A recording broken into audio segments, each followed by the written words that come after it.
Meus amigos e minhas amigas, tudo bem com vocês? Espero que sim. Bem-vindos a mais um encontro do 3 em 30. 3 meses de estudos em 30 dias aqui da Oscar Cursos. O nosso método é o método de resolução de questões dos exames anteriores da OAB, visando encontrar o que é a mente do examinador, verificar qual é o processo de racionalidade que ele tem na construção do enunciado e qual o caminho ele indica para que o examinando consiga encontrar a resposta ou a alternativa correta. Para quem não me conhece, meu nome é Abacuque Wellington Sodré, sou professor aqui da Oscar Cursos e hoje nós vamos ter o nosso quarto encontro para falar de ética jurídica e vamos resolver duas questões importantes. Uma que trata sobre a questão societária das sociedades de advocacia e outra que trata da prescrição dos honorários de sucumbência. Vamos então, sem mais delongas, avançar ao nosso tema. Então vamos lá, primeiramente, tratar do nosso tema de hoje. A nossa primeira questão ela foi extraída do exame número 26 da OAB FGV. O enunciado diz o seguinte: o advogado Fabrício foi contratado por José para seu patrocínio em processo judicial por meio de instrumento firmado em 14/11/2012. Então, o momento da contratação, 14/11/2012. No exercício do mandato, Fabrício distribuiu em 23/11/2012, então momento da distribuição, 23/11/2012, a petição inicial em que José figurava como autor. No dia 6/11/2013, nos autos do processo, Fabrício foi intimado da sentença, ou seja, quase um ano depois, ocorreu a prolação da sentença, em 6/11/2013. Fabrício foi intimado da sentença, a qual fixou honorários sucumbenciais no valor de R$10 mil. A referida sentença transitou em julgado em 21/11/2013. Considerando que não houve suspensão ou interrupção do prazo prescricional de acordo com a disciplina do Estatuto da Advocacia e da OAB, assinale a alternativa correta. Então, nosso examinador quer que você entenda a disciplina da prescrição a partir do Estatuto da Advocacia e da OAB. Por quê? No contrato, em geral, as obrigações decorrentes de contratos, se você estuda direito civil, você vai lembrar lá do artigo 206, parágrafo 5º, inciso 1º, obrigações líquidas e certas decorrentes de instrumentos particulares ou públicos prescrevem 5 anos. Essa é a regulação do direito civil, do direito geral. Mas e do Estatuto da OAB? O que ele regula a esse respeito? E aí, a partir desse entendimento do que estabelece o estatuto, então ele quer que você observe, o examinador, a examinadora quer que você, ele ou ela quer que você observe esse parâmetro, ou seja, pensando no estatuto da OAB e da advocacia, responda então qual é a alternativa correta. As alternativas são a pretensão da cobrança dos honorários sucumbenciais fixados em favor de Fabrício prescreve no prazo de 5 anos, a contar de 14/11/2012. B. A pretensão da cobrança de honorários de sucumbenciais fixados em favor de Fabrício prescreve no prazo de 5 anos, a contar de 6/11/2013. C. A pretensão da cobrança dos honorários sucumbenciais fixados em favor de Fabrício prescreve no prazo de 5 anos, a contar de 21/11/2013. D. A pretensão da cobrança de honorários sucumbenciais fixados em favor de Fabrício é imprescritível, tendo em vista seu caráter alimentar. Então, nós já podemos aqui, ao examinar essa questão, que tratando-se de direito patrimonial disponível, no caso, mesmo que seja verba de natureza alimentar, não se fala em ausência ou impossibilidade da prescrição. Logo, aqui nós já deveríamos excluir a alternativa D. A alternativa D não seria correta, na medida em que direito patrimonial disponível não pode ser objeto de ato imprescritível, ou seja, se sujeita qualquer ato patrimonial disponível, observada a questão da relação sobre capacidade ou das causas de suspensão ou interrupção da prescrição, se sujeitam à prescrição, ou seja, à extinção do direito de ação por meio do decurso do tempo. Então a alternativa D seria equivocada, uma vez que o direito de cobrar honorários advocatícios também pode se extinguir em decorrência do decurso do tempo do prazo de 5 anos. E onde eu encontro o prazo de 5 anos? No artigo 25. E no caso específico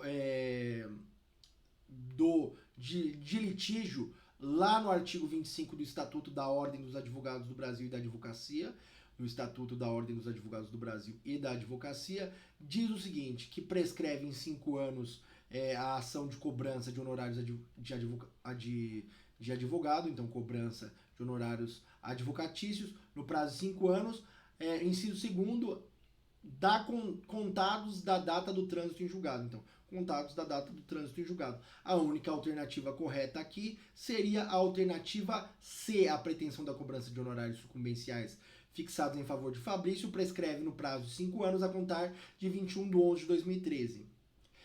Por quê? Porque a partir do trânsito em julgado é que é exigível a sentença, ou seja, a condenação fixada em sentença, ela só é exigível a partir do trânsito em julgado. Lembrando que nesse caso, tratando-se de honorários de sucumbência, a parte vai mover o cumprimento de sentença contra o seu ex-adversário, não contra o seu próprio cliente. Então, não é um honorário que decorre especificamente do contrato, mas é apenas um elemento que é reconhecido no contrato, que o advogado tem direito aos honorários de sucumbência. E aqui a data fixada para o trânsito em julgado é 21/11/2013. Não é as outras datas porque não ocorreu o trânsito em julgado. Então a não seria porque não é no momento da outorga da procuração ou mesmo da propositura da ação, não é o momento que se inicia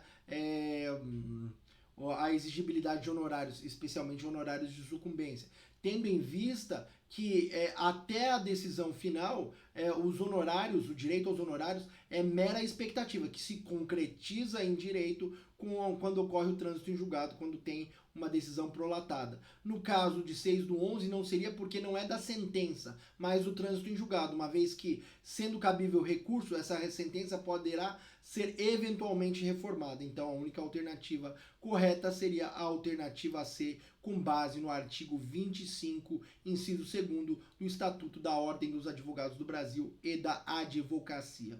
Vamos avançar então, meus amigos. A nossa segunda questão trata então do tema da sociedade de advogados.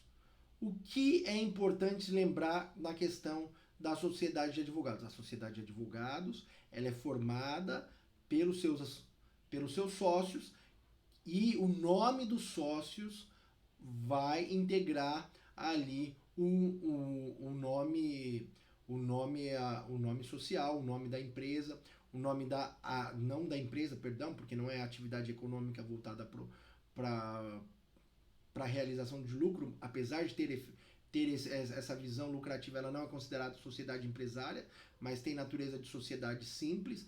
E então, porque ela tem por objeto a prestação de serviços por profissionais liberais, então nesse sentido ela não é considerada sociedade empresária, ela é regida tanto pelo Estatuto da Ordem dos Advogados do Brasil e pelo regulamento. Observados esses aspectos, vamos entender a nossa questão? Ricardo Silva, Carlos Santos e Raul Azevedo são advogados e constituem a Sociedade Silva Santos Azevedo Sociedade de Advogados para o exercício da profissão. A sociedade consolida-se como referência de atuação em determinado ramo do direito.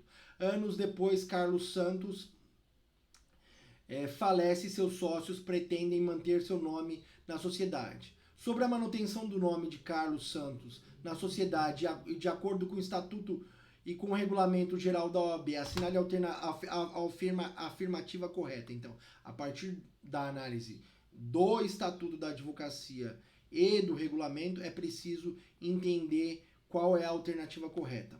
Então, aqui, é permitida desde que expressamente autorizada por seus herdeiros? B, é vedada, pois da razão social não pode constar o nome do advogado falecido. C, é permitida desde que prevista tal possibilidade no ato constitutivo da sociedade ou na alteração contratual em vigor. D, é permitida independente da previsão no ato constitutivo ou na alteração contratual em vigor ou de autorização dos herdeiros, desde que autorizada pelo conselho da respectiva seccional. Nós já eliminaríamos aqui uma resposta. Nós já eliminaríamos a resposta D, porque a autorização para manutenção de nome de sociedade, não decorre de competência do conselho seccional. Então, não decorre de competência do conselho seccional a questão do nome da sociedade de advogados. Então, o nome da sociedade de advogados não depende expressamente da autorização do conselho seccional. Essa já seria eliminada. Então, a alternativa D não seria a alternativa correta. E o que o seu examinador queria que você prestasse atenção? Qual é, então, as regras que você deveria observar no momento do entendimento desse enunciado?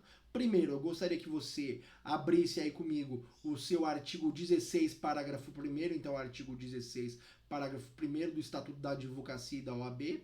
Então, artigo 16, parágrafo 1º do Estatuto da Advocacia e da OAB, Lei 8.906 de 94, Lei 8.906 de 94, que diz o seguinte: a razão social deve ter obrigatoriamente o nome, pelo menos, um advogado responsável pela sociedade, podendo permanecer de sócio falecido, desde que prevista tal possibilidade no ato constitutivo. E eu quero também que você abra o seu artigo 38, o artigo 38 do Regulamento Geral do Estatuto da Advocacia e da OAB. Então, Regulamento Geral da Advocacia e da OAB, artigo 38, caput. Vamos ler juntos? O nome do completo ou abreviado ou nome social, no mínimo um advogado responsável pela sociedade, consta obrigatoriamente da razão social, podendo permanecer o nome ou nome social ou de sócio falecido no ato constitutivo ou na alteração contratual em vigor, essa possibilidade tiver sido prevista. Então, se nós observarmos tanto o artigo 16, parágrafo 1º do Estatuto da OAB ou o artigo 38, diz o seguinte, que o nome, a razão social da sociedade de advogados deve conter pelo menos um dos nomes dos sócios, sendo que se admite, então, a manutenção do nome de um sócio falecido, desde que haja previsão no contrato social. Então, se o contrato social, o estatuto, o contrato social da sociedade de advogados prever essa possibilidade, se autoriza. Ou ainda, se a redação original do contrato não tratava do tema, mas em eventual alteração em vigor, então, aquela minuta do contrato social em vigor deve prever. Então, ou o contrato original sem nenhuma alteração, ou a alteração recente deva prever, ali o contrato consolidado deva prever a possibilidade da manutenção do nome de sócio falecido como representante da sociedade. Ali como representante da sociedade, não como nome que figure na razão social da sociedade. Pois bem, então, observada essa regra, nós temos apenas uma alternativa correta. Qual a alternativa correta? A alternativa C. É permitido desde que prevista tal possibilidade no ato constitutivo da sociedade ou na alteração contratual em vigor. Todas as outras alternativas não refletem essa situação. Seja a A porque não independe de autorização de herdeiros, seja a B porque ela veda essa situação.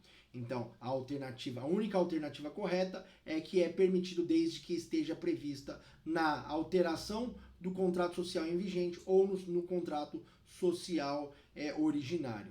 Ok, meus amigos? Então, essas seriam as dicas que eu teria para vocês nesse nosso encontro. Aguardo vocês na nossa próxima aula. Um forte abraço, até breve.